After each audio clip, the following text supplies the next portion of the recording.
cuando nadie se lo imaginaba, volvió. El único que yo conozca, el único que hasta hoy venció a la muerte. Teníamos los apagones aquellos de 10 horas, de 12 horas. Y ese fue un periodo especialmente duro para todos y muy duro para él. No se acomoda detrás de un buró. Él te agujerea preguntas. ¿Cuánto era la emisión de CO2 de una vaca al día? Bush ponía una cara así. A Fidel estaba diciendo una cosa importante. Y ese gran político de la Cumbre de Río de 1992 fue Fidel Castro. Y la primera ley de medio ambiente fue de 1981. Y eso tiene un nacimiento igual que un río. Hay un momento de origen y es el pensamiento de Fidel.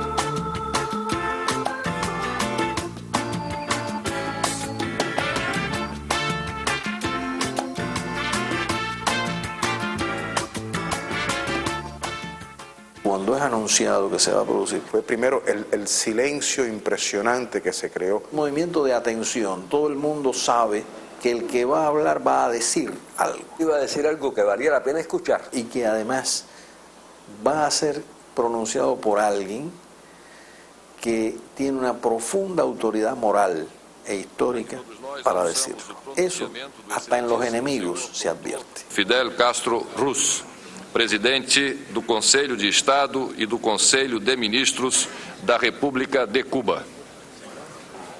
Tenho a satisfação de convidar Vossa Excelência à tribuna. Yo recuerdo que estaba hablando con el que había sido canciller de Brasil, que estaba invitado, y cuando escuchó esa frase dijo, ese va a ser el mejor discurso.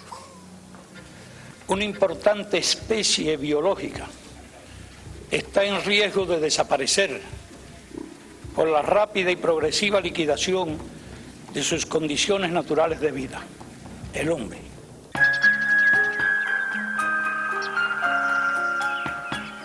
Fidel nace aquí el 13 de agosto de 1926 a las 2 de la madrugada. Es el resultado del matrimonio de un inmigrante español llamado Ángel Castro Argiz y la cubana pinareña Lina Ruz González.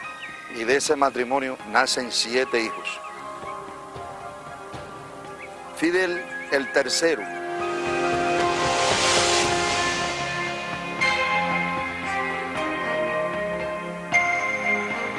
Es una familia que tiene campos de caña, bosque, ganadería.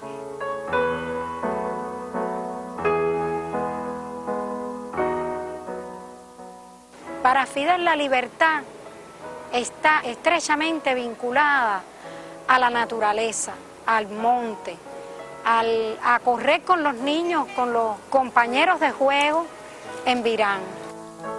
Montaba un caballito que él tenía, el caballito se llamaba Careta. Y él se montaba ahí en el caballito y cogía para acá, cogía para allá. Íbamos a la charca del Jobo, ahí nos bañábamos. Muchas veces cazaban, ellos tenían una escopetica de esa. Pero era, ¿cómo es que dicen? De doble reducido, creo que. El rifle, la escopetica y tirando para arriba. Y mira que así mismo fue. Un muchacho siempre dinámico.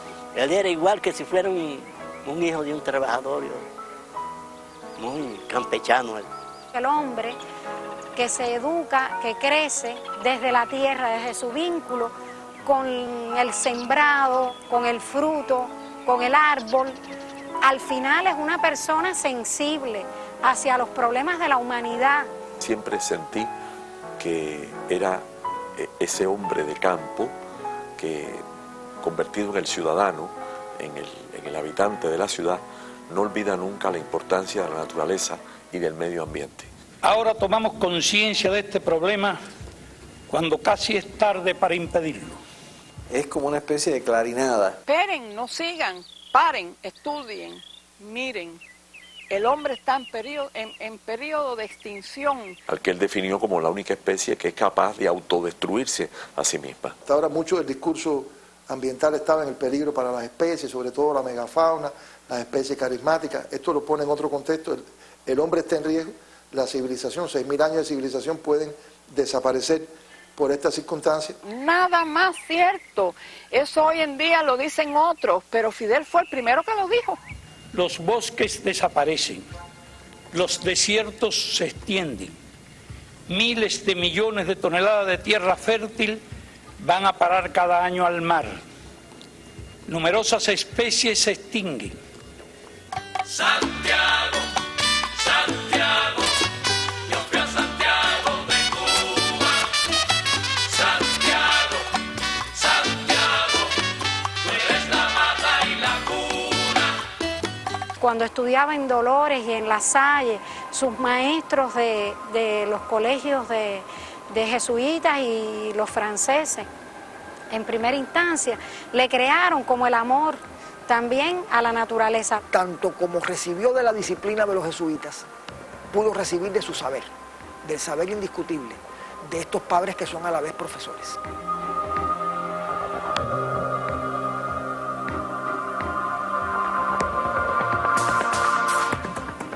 Perteneció a la organización de los Boy Scouts, que eran los que visitaban el bosque, vivían en casa de campaña. Y en esas expediciones, en esas excursiones, el alumno Fidel se destaca mucho. Han envenenado los mares y ríos, han contaminado el aire, han debilitado y perforado la capa de ozono, han saturado la atmósfera de gases que alteran las condiciones climáticas, con efectos catastróficos que ya empezamos a padecer.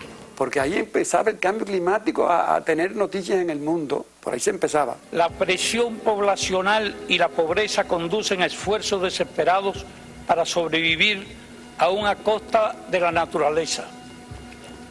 No es posible culpar de esto a los países del tercer mundo, colonias ayer, naciones explotadas y saqueadas hoy por un orden económico mundial injusto.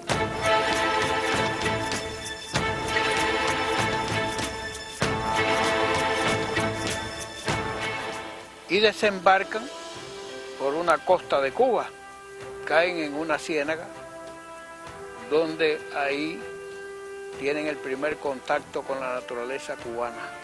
Les fue muy difícil, muy complejo, tiene poca experiencia en caminar la montaña, resbalaba mucho, se caía mucho. Y después Fidel ya cogió hábito de la montaña, ya sabía cómo poner el pie al subir la montaña, andar, y un mochilón de eso y una fusil. Empieza él a hablar ya si los campesinos extraían muchos árboles de la montaña. En vez de cortar, sembraran árboles. Cómo conservar la montaña, la Sierra Maestra, que era la segunda madre nuestra. Eso fue una tendencia desde el mismo principio que él entró allí. No fue solo convencer, sino prohibir que se cortara un árbol en la sierra. Hay que suponer a la Sierra Maestra el contexto de una selva tropical, el contexto de una montaña, en el cual el guerrillero está sometido al frío de las madrugadas, a la lluvia que en cualquier momento puede presentarse, al calor sofocante del mediodía con el sol encima de nuestras cabezas.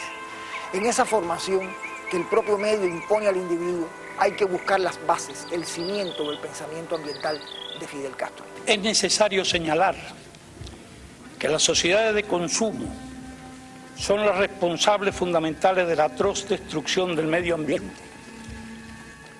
Ellas nacieron de las antiguas metrópolis coloniales y de políticas imperiales que a su vez engendraron el atraso y la pobreza que ellos azotan a la inmensa mayoría de la humanidad. El análisis que va hasta la esencia del problema tiene que ver con el modelo sobre todo capitalista de producción. Por la subordinación de la naturaleza al lucro de mercado. La solución no puede ser impedir el desarrollo a los que más lo necesitan. Lo real es que todo lo que contribuya hoy al subdesarrollo y la pobreza constituye una violación flagrante de la ecología. Y también, pese a todo eso, hay un mensaje de optimismo, una idea de que sí se puede hacer y que puede haber otras alternativas y que puede haber otras variantes para la historia. Si se quiere salvar a la humanidad de esa autodestrucción, hay que distribuir mejor las riquezas y las tecnologías disponibles en el planeta. Menos lujo y menos despilfarro en unos pocos países para que haya menos pobreza y menos hambre en gran parte de la tierra. No más transferencias al tercer mundo de estilos de vida y hábitos de consumo que arruinan el medio ambiente. Fidel dio otra clase magistral. Es otra clase magistral, pero en píldoras. Todo lo que ningún ser humano posiblemente sobre la tierra, sobre el medio ambiente, hubiera podido decir en solo 7 minutos. Cuando las supuestas amenazas del comunismo han desaparecido y no quedan ya pretextos para guerras frías, carreras armamentistas y gastos militares, ¿qué es lo que impide dedicar de inmediato esos recursos a promover el desarrollo del tercer mundo y combatir la amenaza de destrucción ecológica del planeta? Podíamos ver al señor Bush un lenguaje facial que aparentaba ser gélido, pero que era evidente que le resultaba extraordinariamente incómodo estar sentado ahí escuchando aquel discurso. Y el público donde estaba yo, que no era la sala principal, reaccionaba, ¿no? Se reían. Yo diría un ambiente eléctrico en el aire. No le quedaba más remedio que escuchar esas verdades. Hágase más racional la vida humana. Aplíquese un orden económico internacional justo. Utilícese toda la ciencia necesaria para el desarrollo sostenido sin contaminación. Páguese la deuda ecológica y no la deuda externa. Desaparezca el hambre y no el hombre. Yo creo que ese enfoque tan completo no lo escuchamos allí, más que en los labios del comandante. Es una pieza oratoria que se inscribe en lo más relevante del pensamiento ambiental moderno. Yo diría para estudiar, para reflexionar siempre, con toda la vigencia. Cesen los egoísmos, cesen los hegemonismos, cesen la insensibilidad, la irresponsabilidad y el engaño. Cuando Fidel termina el discurso, fue una gran ovación. Mañana será demasiado tarde para hacer lo que debimos haber hecho hace mucho tiempo. Gracias.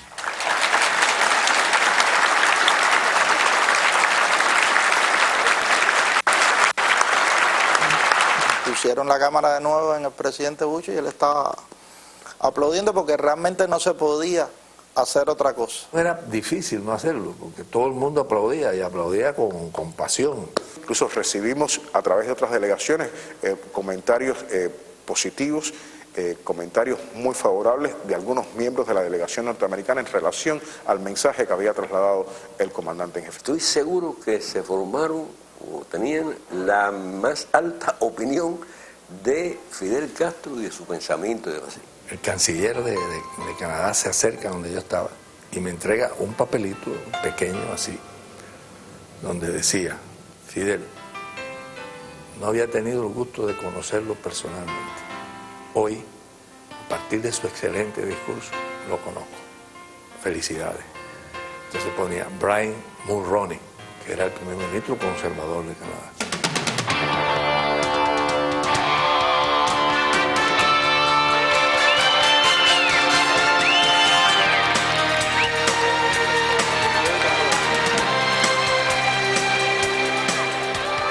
Eso fue mucho ovacionado, muy aplaudido, señor.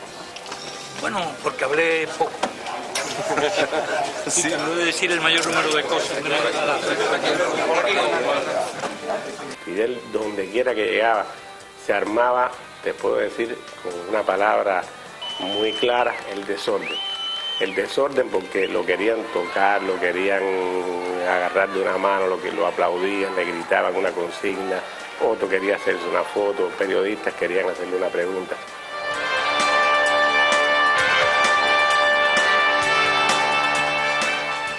Y yo pienso que tuvo un peso muy importante esa contribución de Fidel, porque no había personas a nivel de jefe de Estado que pudiera tener la visión que él tenía, teniendo en cuenta el manejo que hacía de los temas ambientales, pero también de los temas de la economía internacional.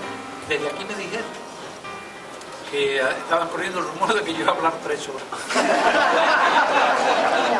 No, yo hubiera podido empezar allí diciendo, aclarando que no iba a hablar 3 horas. Pero no quise ni siquiera perder esos segundos. Cuando se dice que la especie puede estar en peligro, está en peligro, no hay exageración. Es una dramática y trágica realidad. Y ese gran político de la Cumbre de Río de 1992 fue Fidel Castro.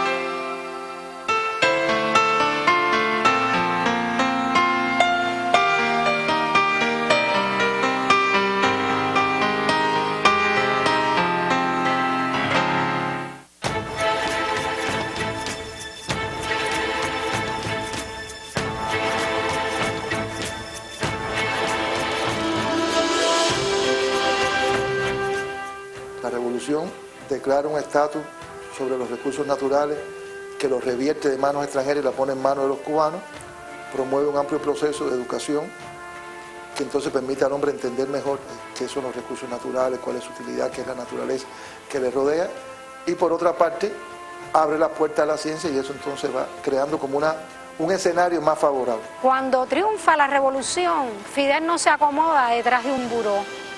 Fidel recorre la isla entera. Sin ver, sin estar, sin caminar, sin subir montañas, sin ver todo esto y sin palparlo tal y como es muy difícil entonces hacer política. Ese es el magisterio de Fidel. Empieza a tratar de cambiar la vida de las personas más olvidadas del país.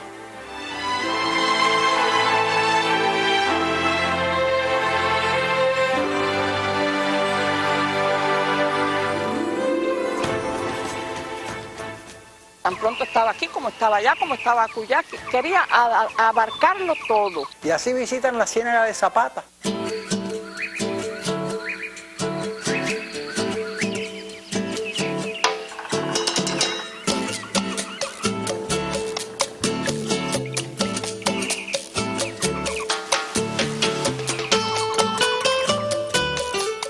Estamos aquí en la casa donde cenó Fidel el 24 de diciembre del año 59, la primera Nochebuena que hubo después del triunfo de la Revolución.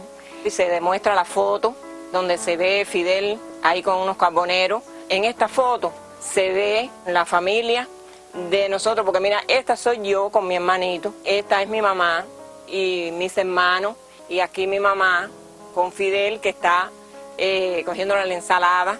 Y entonces ahora les voy a demostrar dónde se dormía, la habitación donde dormía mi mamá, mi papá, yo y 3 más. Dormíamos en esta cama, en el camastro este, y aquí dormía mi hermano, aquí dormía mi mamá.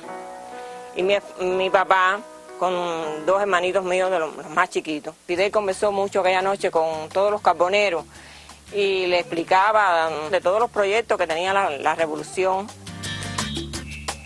Y se toman las decisiones de que en la Laguna del Tesoro crear un lugar turístico con las estatuas que hizo Rita Longa.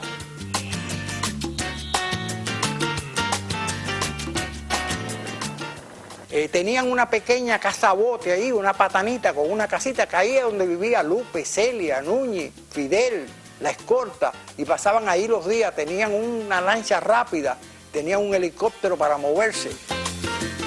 Transformando la Ciénaga de Zapata y buscando la preservación de especies como los cocodrilos, que estaban en ese momento en extinción.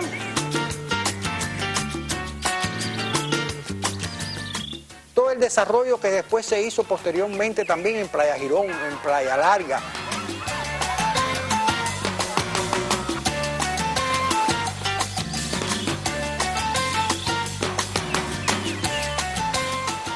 cada momento es el encuentro con una naturaleza y una isla que él se preocupó, Fidel, de conocer detalladamente, por arriba y por debajo. Como submarinista, como pescador, como cazador, como hombre del monte, como guerrillero, siempre apreció aquella bondad y generosidad de la naturaleza que nos amparaba a todos.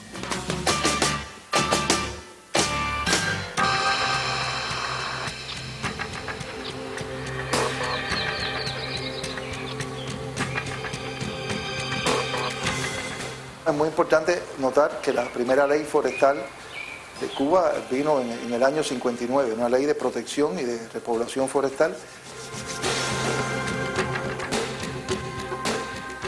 El ejército rebelde es el que se hace cargo en la primera etapa de este trabajo, de conservar la montaña, de sembrar árboles donde quiera. Y esa ley ya declaraba 9 parques nacionales. Pero esa declaración de soberanía ya crea una relación distinta de los cubanos con sus recursos naturales.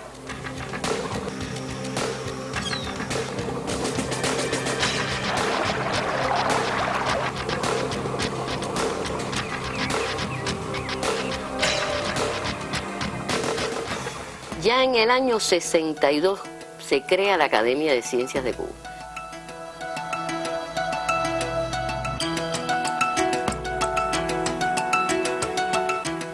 Y la Academia de Ciencias crea un grupo de centros muy importantes vinculados al estudio de nuestros recursos naturales.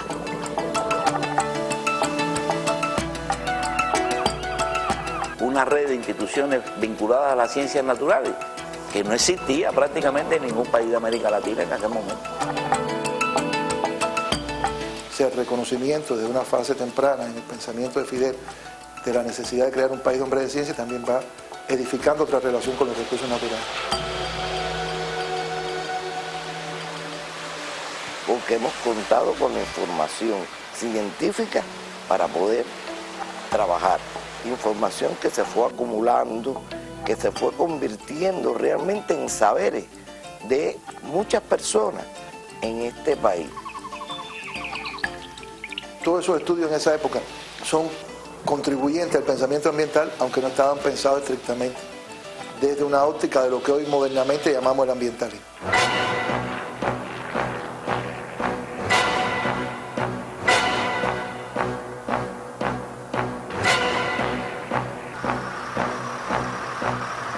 Cuando el gran huracán Flora, en 1963, que tantos daños causó a la zona oriental del país, el propio Fidel estaba al frente y por nada pierde la vida,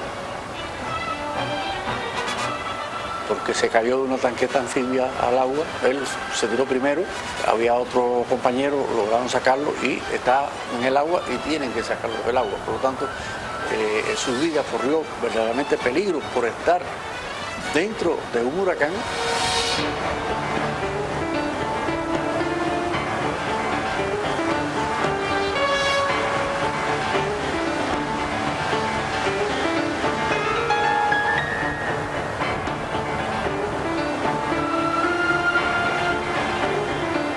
Fidel entabla una conversación con uno de los campesinos, uno de los damnificados, que había perdido a toda su familia. El hombre solamente está vestido con algo que alguna vez fue un pantalón. Está desnudo de la cintura hacia arriba y no tiene zapatos. En el diálogo se impresiona con lo que le cuenta, con las vicisitudes que ha pasado y cómo ha perdido todo.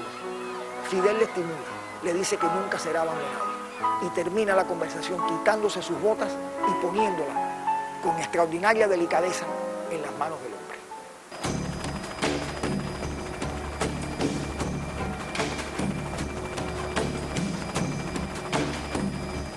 Como los huracanes tienen tanta cantidad de agua, él se da cuenta de que esa agua es necesaria. Y por tal motivo viene la voluntad hidráulica, o sea, de hacer presa. Eso era un proyecto elemental como medida primaria de protección de la vida humana. Veía que las aguas no podían continuar yéndose al mar.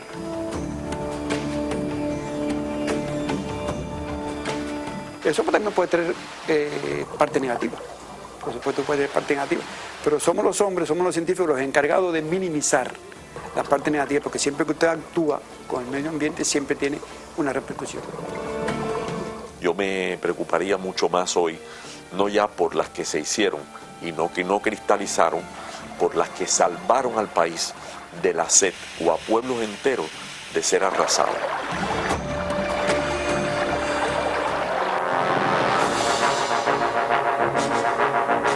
Cuba sigue en los 60 y 70 de alguna forma los patrones de desarrollo del mundo en general, que de alguna manera se basan en la idea de la conquista de la naturaleza, el dominio del hombre sobre la naturaleza como algo agreste que necesita ser dominado, conquistado a través de las obras que el hombre realiza.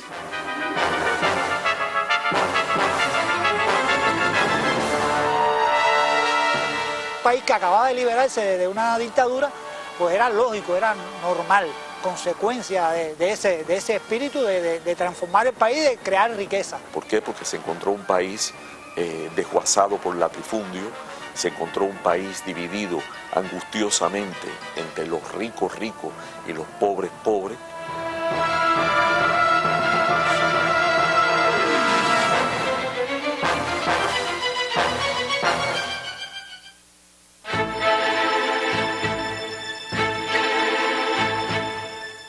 El primer Congreso reconoce que era necesario ya tener un órgano dedicado al medio ambiente.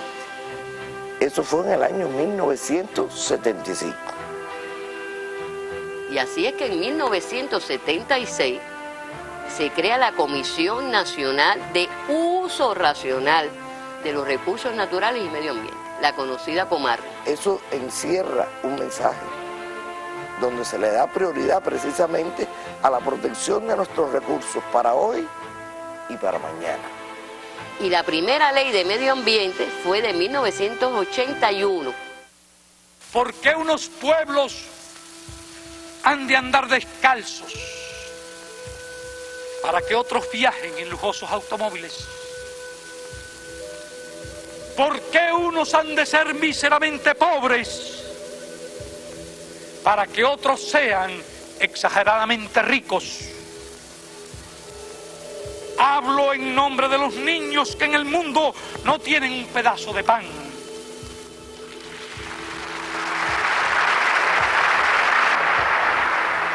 Discurso más importante que se ha pronunciado en la Organización de las Naciones Unidas en su historia, y la base argumental del compañero Fidel fue básicamente la necesidad de cambiar las estructuras vigentes.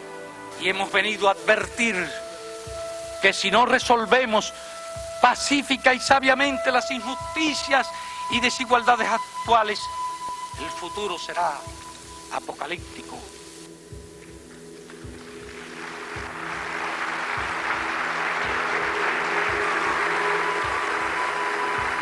Basta ya de la ilusión de que los problemas del mundo se pueden resolver con armas nucleares.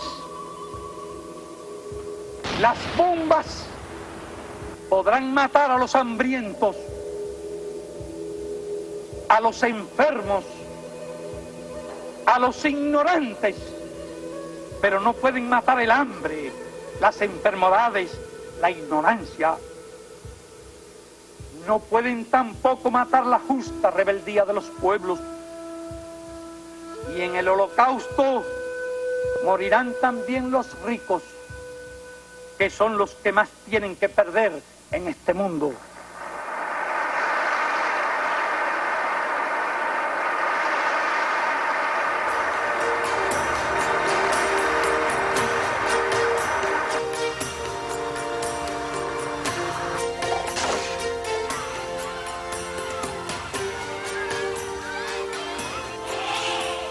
Y yo creo que mi padre no hubiera podido hacer todo lo que se hizo si no hubiera sido por el apoyo y el interés del comandante en jefe en ese tema.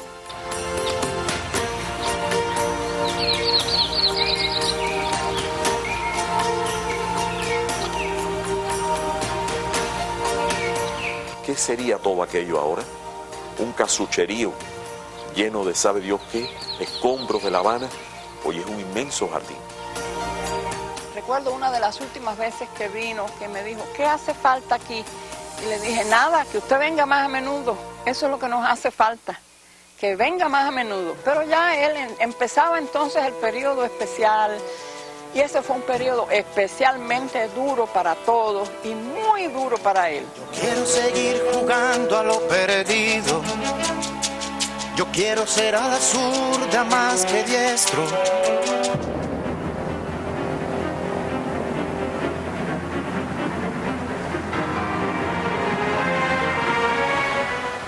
Se destruye casi la mitad del acuario. Fidel visita el acuario en aquel momento, hace un recorrido y de momento dice, hay que parar el acuario, las construcciones. En realidad el país no puede. La situación económica era muy difícil, pero automáticamente, inmediatamente dijo, no, pararlo no. Los programas de desarrollo vamos a ponerlos en hibernación. De manera tal que cuando existan condiciones en el país y ustedes sean capaces de poder tener todos los recursos financieros necesarios para hacer la obra del acuario, lo sacamos de hibernación y lo vamos a dar vida. Y así ocurrió.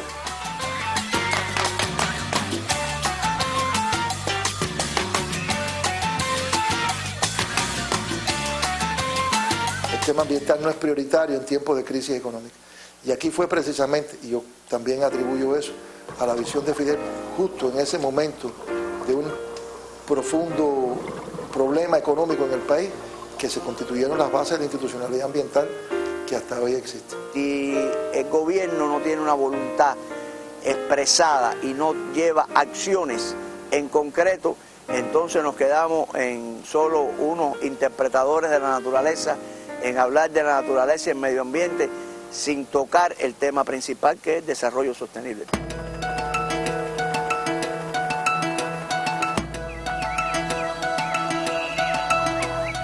En el río Toa se planteaba una obra de magnitud y de importancia.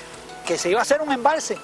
Y habían cálculos, análisis que decían que era muy provechoso para el país. Todo el pueblo estaba en periodo especial, estábamos muy afectados por todo eso. Prevalecía el interés económico, el interés social. Y llegaron expertos de otro lugar del mundo que fueron llamados para eso y dijeron, aquí. Y Núñez Jiménez le escribió al comandante, le escribió un análisis sobre las consecuencias del represado del río más caudaloso de Cuba. Explicándole lo que teníamos y lo que íbamos a perder. Y simplemente el gobierno tomó la decisión de no hacer esa obra.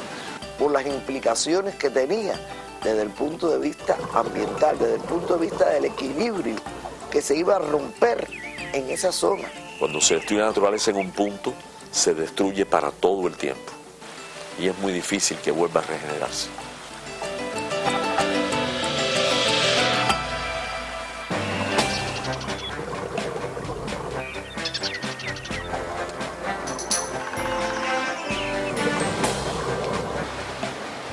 El triángulo economía, sociedad, medio ambiente está en esa concepción de Fidel desde el principio. Sabía que eso era un diálogo muy difícil y sabía que para los países como Cuba y como todos los países subdesarrollados o en vías de desarrollo, se les daba la difícil opción o desarrollo o conservacionismo. ¿Cómo congeniar las dos cosas? De ahí viene el concepto del desarrollo sustentable. No estamos hablando de satisfacer nuestras necesidades a toda costa, ni estamos hablando ser amigables con el ambiente y no satisfacer nuestras necesidades, porque ninguna de las dos cosas son las que se requiere. Siempre estuvo rodeado de personas que tenían esa preocupación de manera ingente.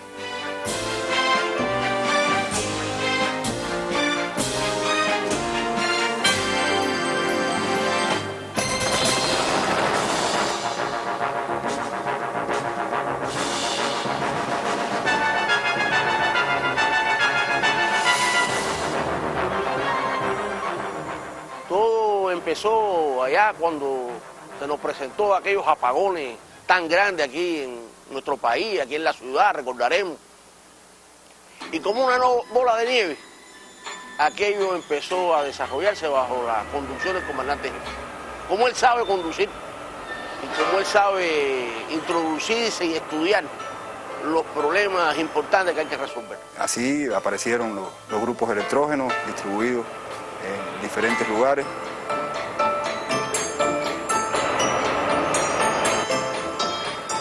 Nosotros, con la revolución energética, sentamos pauta. 12 millones de bombillos incandescentes se cambiaron en aquella época.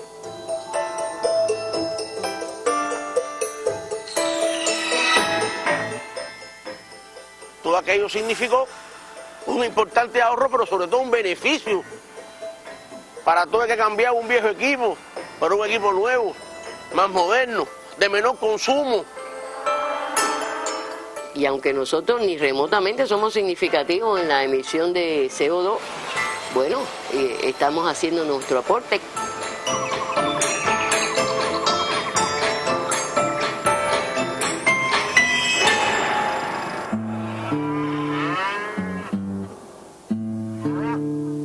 Yo recibí un día una llamada que el comandante quería hablar y me dice que cuánto era la emisión de CO2 que de una vaca al día. Y si esa emisión era por la degradación de las heces fecales, o era por flatulación, o era por erupción. ¿Y cuánto podía significar eso? Yo no tenía realmente, no había visto, ni siquiera tenía completamente conciencia de la importancia de ese tema, como es natural, como se puede comer. Yo de ese no conozco, no sé. Yo vivo de preguntar, saber no puede ser lujo. Yo vivo de preguntar, saber no puede ser lujo. El compañero Fidel le preguntó. Las preguntas, yo no diría más inverosímiles, las preguntas más que provocan más la reflexión y el pensamiento. Creo que ahí es donde está la clave. Y para mí la mayor satisfacción es cuántas preguntas puedo aguantar contestando satisfactoriamente. Las respuestas que obtiene de su curiosidad las almacena. No. Es una gente que las intervincula. Y no se le puede pasar gato por liebre.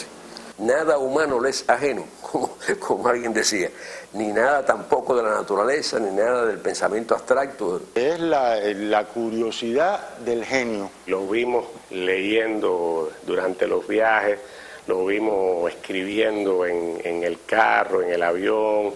Fidel estudia días enteros, pide la información al más mínimo detalle. Uno lucía chiquito a la hora de lograr transmitir la unidad, por muy científica que pudiera uno parecerle. Él siempre lograba no solo asimilarla, sino ir mucho más allá. Y lo más tremendo es tener una discusión con él, porque es como el diálogo con el destino. Como el diálogo con el destino. Sí, ¿y por qué? ¿Y por qué? ¿Y por qué? ¿Y por qué? Entonces mejor no discutir con él si uno no está preparado. Porque sería derrotado inmediatamente, aunque ese no sea su objetivo.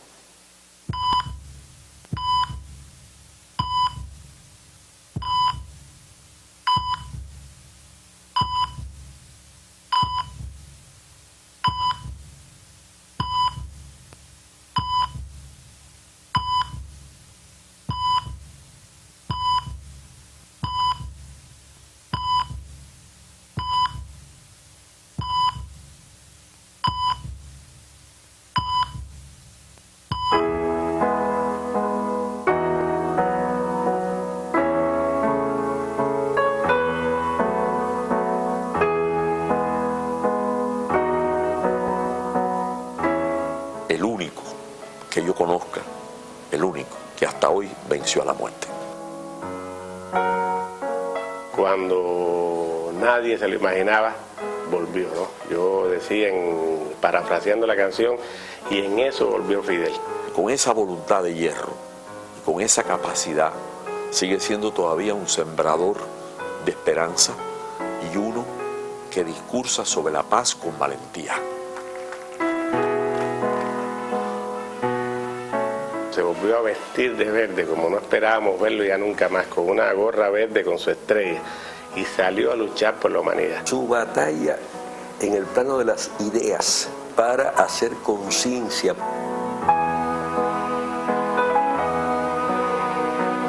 porque sin ambiente, sin el ambiente, ¿qué será del hombre? El cambio climático se habla mucho en el mundo, pero muchas veces es un análisis desde lo ambiental, desde las ciencias de la atmósfera.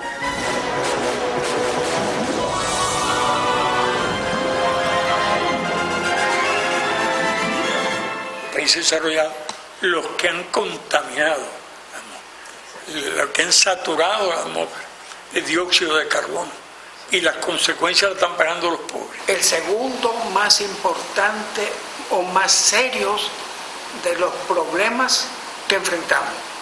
Por un lado tenemos esta crisis financiera y económica mundial que está causando problemas incluso en el primer mundo, que son los causantes.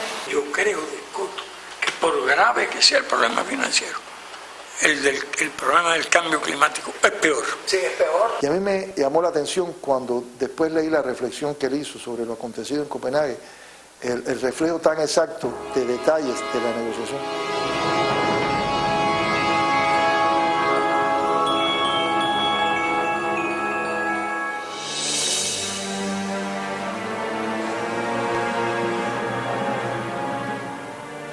Y de Copenhague a la fecha, él ha estado reflexionando sistemáticamente sobre todo el proceso climático con una sagacidad tremenda y con un entendimiento muy acucioso de la realidad de lo que se está suscitando en ese proceso.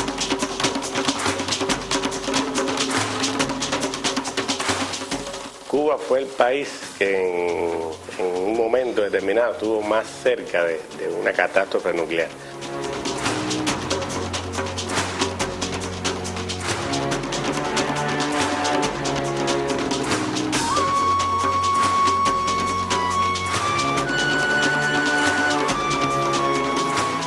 Armas nucleares que hay más de 25.000 en el mundo, casi para poderlo destruir más de 200 veces. Lo más interesante es que no solamente una guerra nuclear de alta quilate, como puede ser que pase, sino guerra más pequeña, pues puede provocar el famoso invierno nuclear. Y Fidel ha estado muy al tanto de ese asunto, para divulgarlo.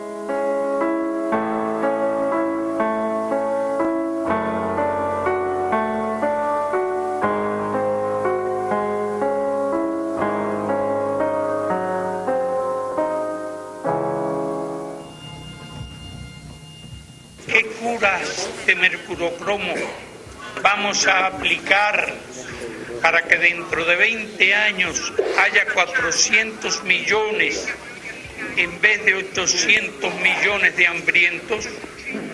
Estas metas son, por su sola modestia, una vergüenza. La cuestión no es en la cantidad que come la gente, sino en la cantidad de gente que come. Porque es que cada día el número de hambrientos en el mundo crece. Y ese es un elemento también muy recurrente en el pensamiento del comandante Fidel.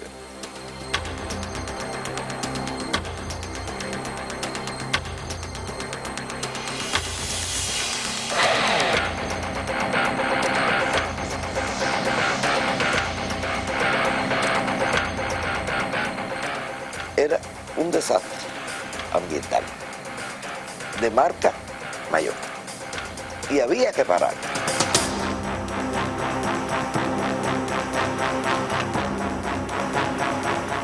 Pero es inconcebible decir que vamos a usar el maíz, es inconcebible decir que vamos a usar otros cereales cuando hay tantas personas que se mueren de hambre. Y esa es una idea que sin ningún tipo de exageración fue algo que quizás de los primeros estadistas, para no decir el primero, que vio eso de una forma clara y lo denunció públicamente e inclusive reiteradamente, fue el compañero Fidel. Las campanas que doblan hoy por los que mueren de hambre cada día, doblarán mañana por la humanidad entera. Si no quiso, no supo o no pudo ser suficientemente sabia para salvarse a sí misma. Muchas gracias.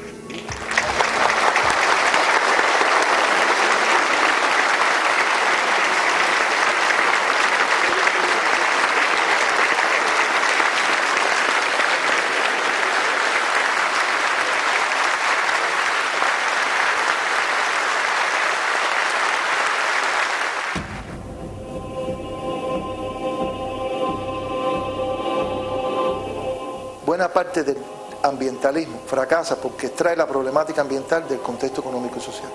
Piensa que el problema ambiental está en tener mejores leyes, o en declarar áreas protegidas, o en alguna forma de protección de los recursos, o en la buena voluntad de los hombres, o en una ética diferente. Y todos esos factores son importantes, pero son factores superestructurales.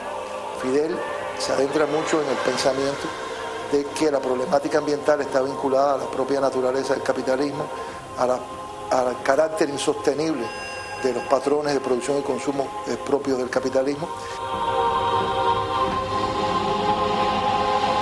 Pero el subdesarrollo con la pobreza puede ser también el inductor de prácticas depredadoras, por la ignorancia, por la incultura, por la pobreza.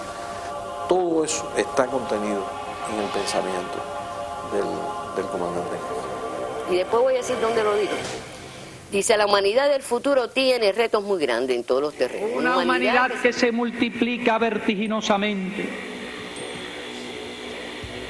Una humanidad que ve con preocupación el agotamiento de algunos de sus recursos naturales.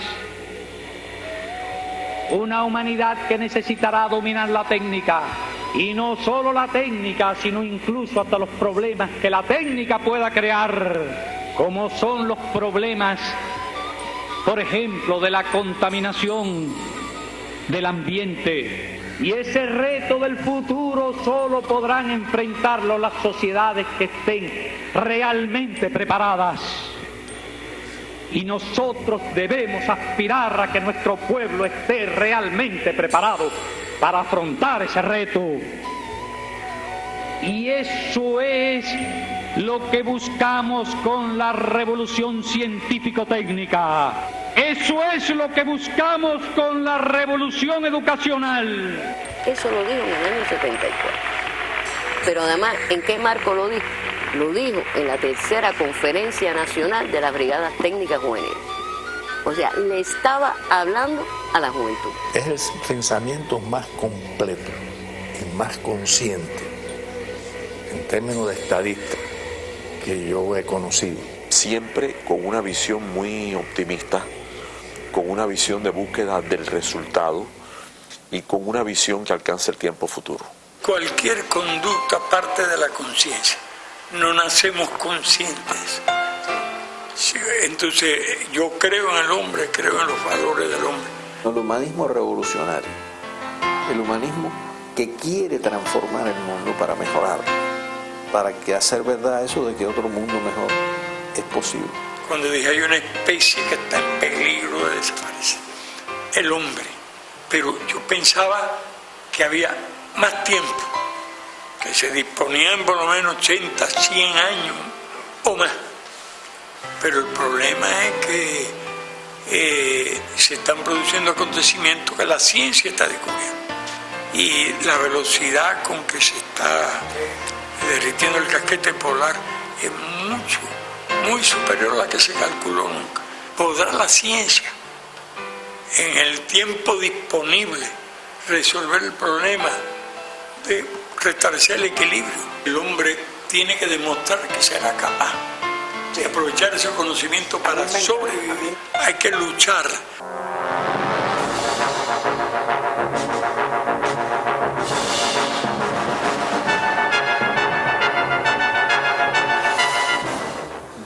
Después, preparándose otra cumbre de la Tierra, lo que estamos viendo es que el panorama que él analizó en aquel momento y los peligros que él preveía realmente se han empeorado.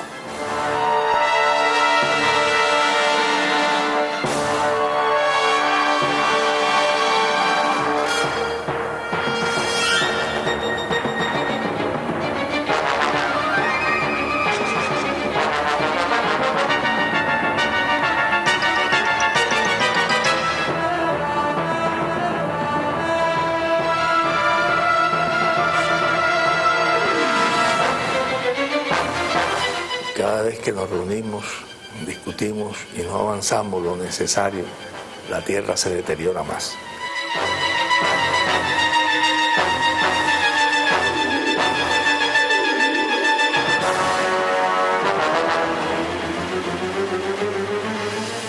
Pero no no se resuelve el problema, si los gobiernos no se transforman. Hace falta más.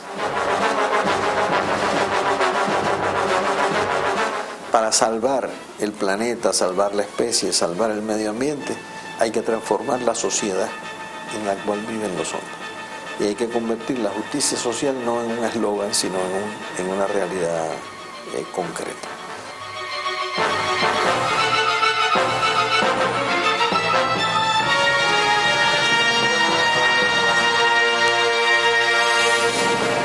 No cabemos en la Luna, Venus y Marte están muy lejos, el Sol nos quemaría a todos. Creo que hay que salvar este planeta, que es el que la divinidad o la casualidad puso en nuestras manos para en él nacer, crecer y morir.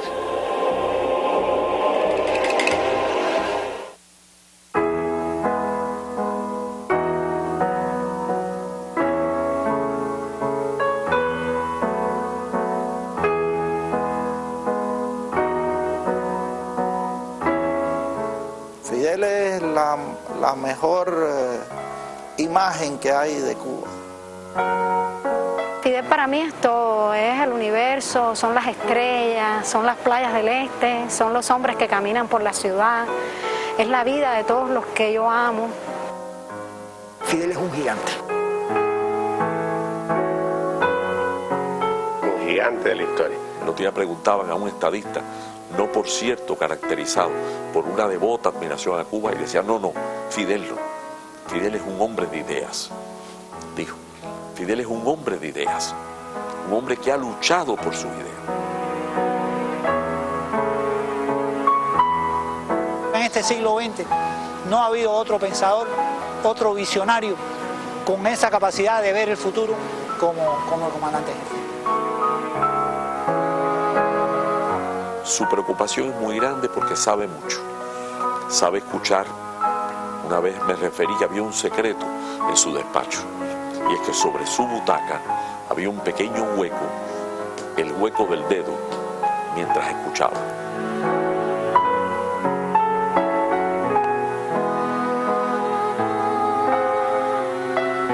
Un tremendo ser humano. Sobrepasa las dimensiones de cualquier ser humano. Extraordinariamente cálido y extraordinariamente preocupado por los problemas humanos de sus compañeros.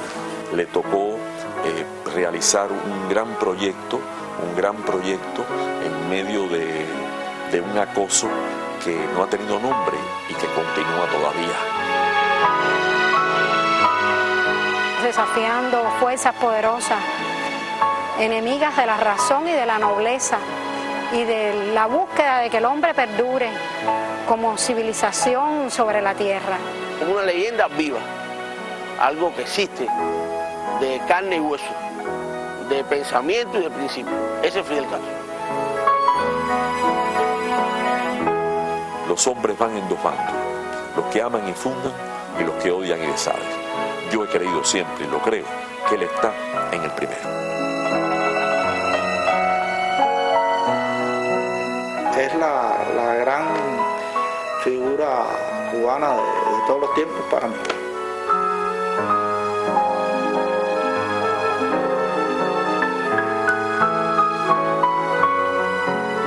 Me dijo, tengo que venir aquí un día con calma para que me digas los nombres de los árboles porque se me han ido olvidando.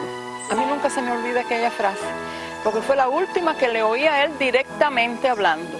Tal vez algún día él vuelva por aquí y podamos recordarle caminando el nombre de algunos árboles, ¿verdad?